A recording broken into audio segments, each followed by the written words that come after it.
O deputado federal Amor Mandel, que foi eleito com uma expressiva votação no Amazonas no pleito passado, aparece no cenário político como possível candidato às eleições municipais de 2024. Vamos conversar com o parlamentar sobre o assunto e também sobre a atuação dele na Câmara dos Deputados.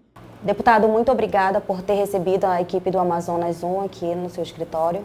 Bom, muito obrigado pelo convite. Estou à disposição de todos os veículos de comunicação sempre para qualquer informação relacionada à transparência, qualquer dúvida e também para receber denúncias ou outras questões relacionadas a projetos de lei onde eu possa atuar como deputado federal no Congresso Nacional. Deputado, o senhor foi eleito com uma votação histórica, sobretudo aqui em Manaus.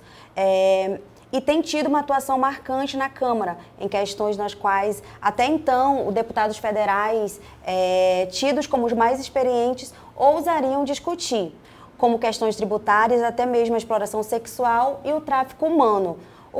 Que balanço o senhor faz da atuação nesse quase um ano de mandato? Bom, no primeiro semestre de 2023, tivemos ali o mandato mais econômico de todo o país, pretendemos manter essa meta ali para o segundo semestre de 2023 e finalizar ali tendo os melhores índices possíveis no que diz respeito à economia dos recursos públicos no exercício do mandato, mantendo ali as nossas propostas de campanha. Temos ali hoje a maior produtividade legislativa em toda a bancada federal do Amazonas e queremos manter esse índice não só para a bancada federal, mas estar ali entre os 3 primeiros lugares a nível nacional no que diz respeito à produtividade legislativa, ou seja, a quantidade de projetos de lei de qualidade, obviamente, como sempre, né?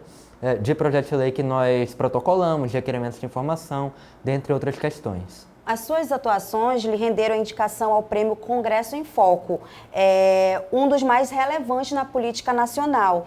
Como o senhor se sentiu ao ser indicado a esse prêmio? Me sinto lisonjeado, mas obviamente é preciso que esse reconhecimento também venha da população e obviamente nós precisamos melhorar alguns aspectos no mandato, especialmente no que diz respeito à comunicação de todo o trabalho que nós temos feito ali no Congresso Nacional e isso nós não temos ali nenhum receio de admitir que nós obviamente temos sim muito a melhorar.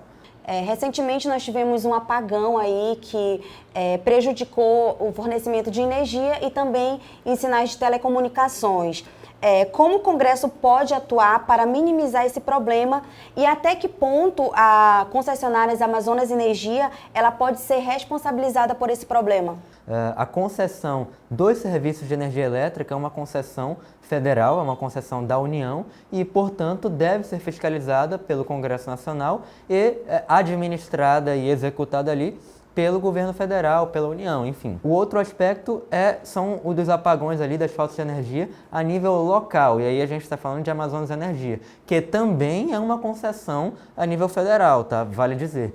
Ela já foi ali cobrada mais de uma vez pela Agência Nacional de Energia Elétrica no que diz respeito a alguns critérios, algumas entregas relacionadas à qualidade da prestação de serviço, investimentos e assim por diante. E vez após vez a gente vê ali a Agência Nacional de Energia Elétrica postergando os prazos que são concedidos ali, que são dados para a Amazonas Energia. Isso aí mostra que há um desleixo, uma espécie de desleixo para com a administração desse sistema, porque temos uma concessionária que evidentemente não está ali entregando todos esses índices, tudo que é preciso entregar no que diz respeito à concessão de energia elétrica e ainda assim o governo federal, a União, está permitindo que essa concessionária continue atuando. Deputado, a sua ação é voltada ao estado do Amazonas, mas muito tratando dos problemas aqui de Manaus.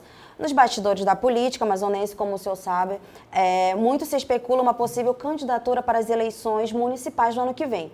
A população pode esperar pela sua candidatura nas eleições para disputar a Prefeitura de Manaus ano que vem? Quem decide o meu destino é o povo. Então, essa possibilidade ela não é para ser considerada ou descartada por mim. Não é uma consideração que eu tenho feito hoje, é o povo quem decide. Eu sou um representante, isso quer dizer que, além de propostas e mudanças que eu desejo fazer na sociedade, eu sempre busco consultar a população para que ela decida e diga o que ela espera de um representante. Então, é a vontade popular que vai decidir para onde eu vou no futuro, daqui a um mês, daqui a um dia, daqui a uma semana, daqui a um ano ou daqui a 10 anos.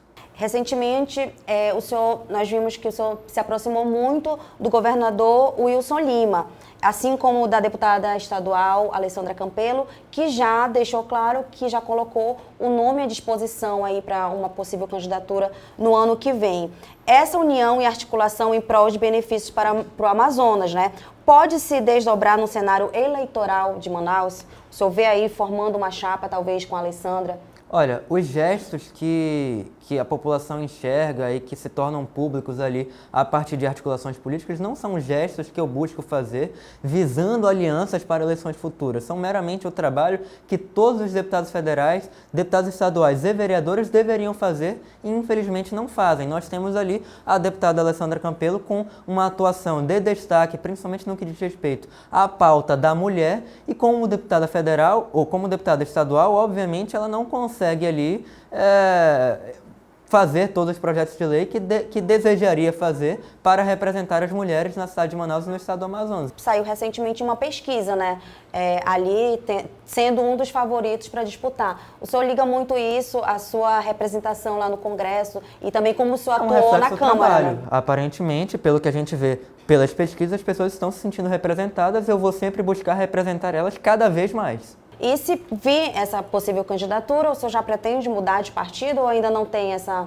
Não, eu me sinto muito seguro ali no meu partido, independentemente de qual seja o cenário no futuro, seja de candidatura, seja de não candidatura, não reeleição, e eu tendo a não defender ali, via de regra, o estatuto da reeleição. Eu acho que os representantes, eles devem ali, dentro do período para que foram eleitos, trabalharem para cumprirem os seus compromissos no menor tempo possível. No nosso caso de vereador, nós cumprimos ali, em menos de 2 anos de mandato, todos esses compromissos e tivemos o reconhecimento da população. Agora, a partir desse segundo semestre, quais são os focos ali no Congresso Nacional?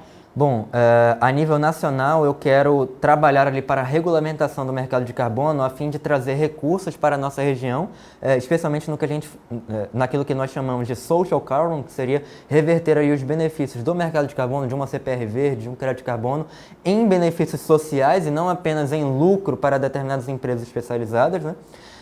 Ao mesmo tempo em que a própria utilização, a própria existência desse mercado já pressupõe ali um benefício ambiental que por si só já é um benefício social.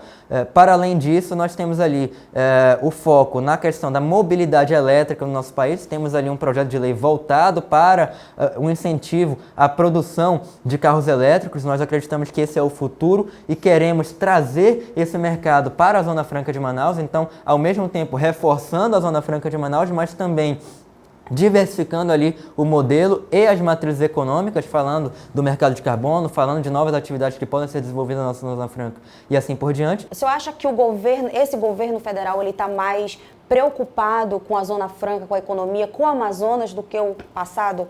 Embora o governo federal, em muitos momentos, declare defender a Zona Franca de Manaus, ele teve ali hoje, a maior demora na história dos governos recentes, os últimos 10 ou 20 anos, para a nomeação de um superintendente da SUFRAMA, ali da Superintendência da Zona Franca de Manaus. Por outro lado, tivemos ali também um aceno do governo federal que cumpriu o acordo com a bancada federal e na reforma tributária estabeleceu ali as determinadas proteções e enviou o texto para o relator, protegendo a Zona Franca de Manaus, mas não sem antes disso demorar e gerar uma insegurança da bancada que fez com que nós fizéssemos ali uma reunião com o ministro Fernando Haddad e cobrássemos de forma muito clara e incisiva, enquanto bancada federal, que o governo cumprisse a sua parte de ajudar a proteger a Zona Franca. Às vezes o governo federal demora ou não cumpre todas as promessas que nós esperamos que cumprisse ali para a nossa região. Uma dessas promessas que foram feitas na época de campanha diz respeito, por exemplo, à BR-319. A conclusão das obras ela deve ser acompanhada de investimentos maciços